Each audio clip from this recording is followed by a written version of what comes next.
మానసిక సమస్యల్లో అన్నిటికన్నా పెద్దది కానీ లేదంటే కొంచెం బాధపడవలసింది కానీ భయపడవలసిన సమస్య ఏంటి అంటే షిజోఫ్రీనియా. షిజోఫ్రీనియా అంటే 100 మందిలో ప్రపంచంలో ఏ దేశంకి వెళ్ళినా, ఏ రాష్ట్రంకి వెళ్ళినా, ఏ భాష మాట్లాడే వాళ్ళ దగ్గరికి వెళ్ళినా, ఏ ఖండానికి వెళ్ళినా 100లో ఒకరికి షిజోఫ్రీనియా రావాల్సిందే. దాన్ని ఎవరు మార్చలేరు. అదే ఈ సొసైటీ మొత్తంలో 100 కోట్ల మందిలో ఎంతమంది షిజోఫ్రీనియక్స్ ఉంటారని ఆలోచిస్తే ఆ నెంబరే భయంగా ఉంటుంది మనకి. 1 కోటి మంది షిజోఫ్రీనిక్స్ అంటే చూడండి.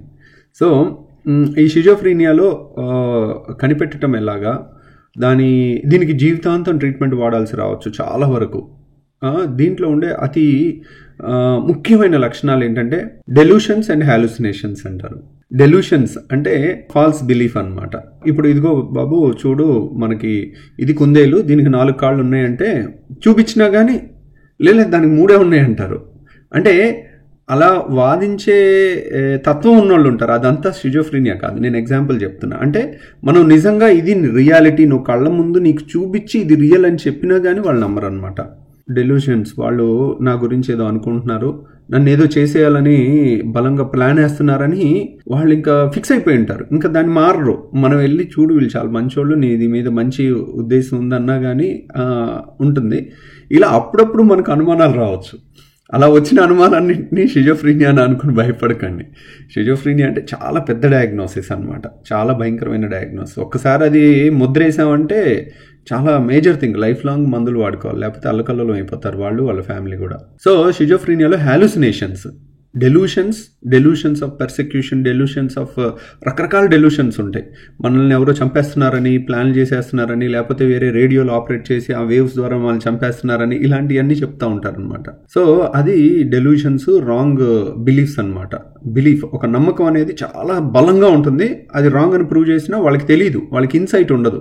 అంటే నేను తప్పు చేస్తున్నాను అని అనుకోరు వాళ్ళు, వాళ్ళకి ప్రూవ్ చేసినా కానీ వాళ్ళది బలంగా వాళ్ళదే కరెక్ట్ అనుకుంటారు. సో అది ఒక లక్షణం హాలుసినేషన్స్. ఇది అన్నిటికన్నా భయంకరమైందండి. ఇది ఉందంటే కనుక వాళ్ళని వదలొద్దు. మీ ఇంట్లో వాళ్ళు కనుక ఎవరైనా వాళ్ళకు వాళ్ళు మాట్లాడుకుంటున్నా, వాళ్ళ చుట్టూ ఒక 4 క్యారెక్టర్స్ని ఊహించుకుని వాళ్ళతో మాట్లాడుకుంటా, సైకిల్ చేసుకుంటూ పెద్ద పెద్దగా మాట్లాడుతున్నారంటే ఇది హాలుసినేషన్స్. హాలుసినేషన్స్ అంటే 2 రకాలు ఉంటాయి. ఆడిటరీ హాలుసినేషన్ అంటే మన చుట్టూ మనుషులు ఎవరు ఉండరు కానీ మనకి శబ్దాలు వినపడతా ఉంటాయి అన్నమాట.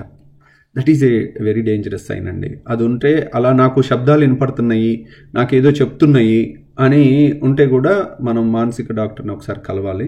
లేని డాక్టర్ని ఒకసారి కలిసి తీసుకోవాలి సలహా, మీ ఫ్యామిలీ డాక్టర్ కానీ దగ్గరలో ఎవరన్నా ఉంటే.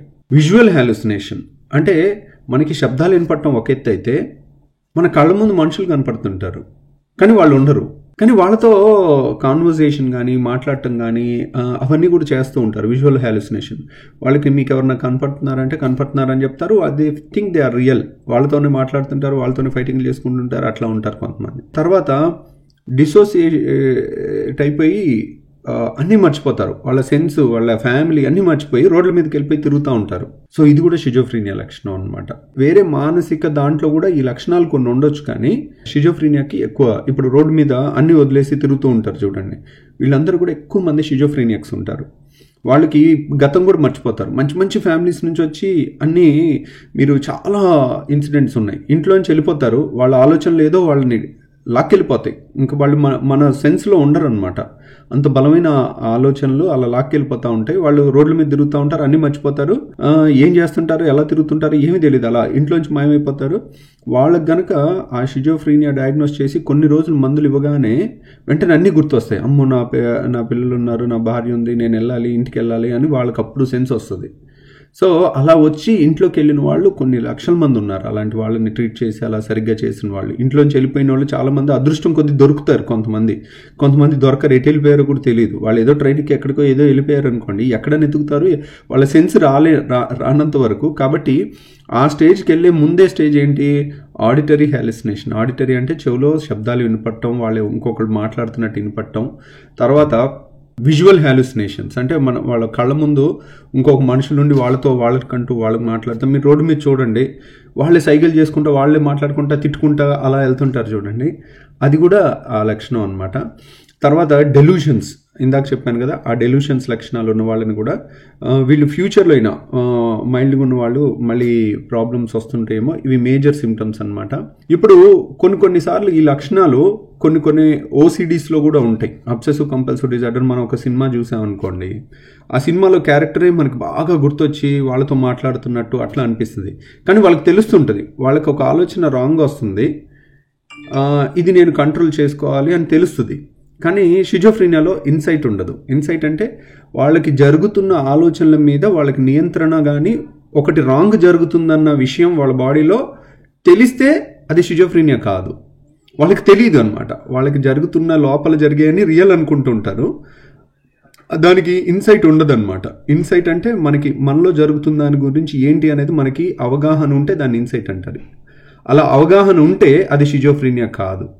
వాళ్ళకి మనుషులు కనపడుతున్నారు, అయ్యో నాకు కనపడకూడదు కదా అని అనుకుంటే అని తెలిస్తే గనక అది షిజోఫ్రీనియా కాదు. కానీ అది తెలియలేదనుకోండి, అది షిజోఫ్రీనియా. ఇన్సైట్ లేదు అంటే కనుక అది షిజోఫ్రీనియా. సో షిజోఫ్రీనియాని చాలా జాగ్రత్తగా హ్యాండిల్ చేసుకోవాలి. ఫ్యామిలీ సపోర్ట్ బాగుండాలి. మెడికేషన్ వాడితే వాళ్ళు నార్మల్ లైఫ్ జీవించే అవకాశం ఉంటుంది. Thank you very much.